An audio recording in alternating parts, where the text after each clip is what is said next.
On va commencer par beaucoup de blabla sur ces substances de base qui sont définies dans le règlement phytosanitaire à l'alinéa numéro 18. Vous voyez qu'elles peuvent exister sous une autre forme, alimentaire, cosmétique, fertilisant, etc. Elles sont nécessairement utiles, voire efficaces. Au départ, il n'était pas censé avoir de marché réel, donc on va le voir, pas d'autorisation de mise sur le marché. Pourtant, il y a quand même un marché réel sur ces substances de base. Les dispositions, vous les trouvez, et les spécifications dans l'article 23.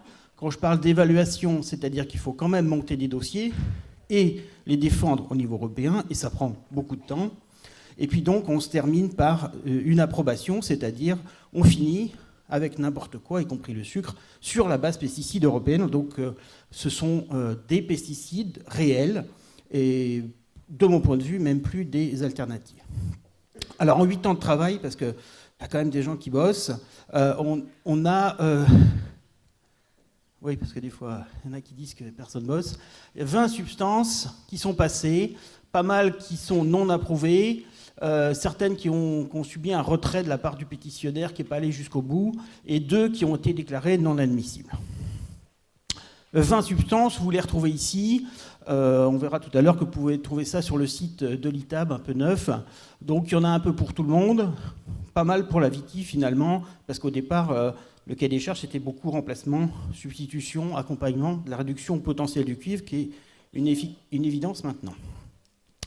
Comment elles s'inscrivent au niveau du règlement bio ? Eh bien, on est dans le produit phyto, donc dans l'annexe 2. Les modifications ont été introduites par 3 règlements d'exécution successifs, dont celui de 2016 qui introduit les substances de base qui passent directement utilisables dans l'agriculture bio, et le dernier règlement de 2018 qui a fait passer pour la viticulture l'extrait de saule ou d'osier avec la mention UAB.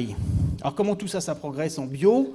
Eh bien, on voit qu'au départ, on avait un peu de retard à l'allumage parce qu'on avait déjà 9 substances à approuver et très peu en bio. On voit qu'en ce moment, on en a 16 sur 20 et le prochain Naviectop en fera passer 2 supplémentaires.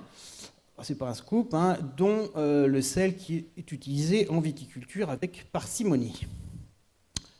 Vous retrouvez tout ça sur le site substance-itab-asso.fr. Vous avez les fiches d'usage pour les substances, vous avez les fiches des filières, en particulier la fiche Viti qui vous intéresse, et on l'a même, je crois, distillée chez certains qui voulaient l'utiliser ou la reformater. Donc là, vous avez tout ce qui se passe, toutes les nouveautés, et ça bouge quand même pas mal.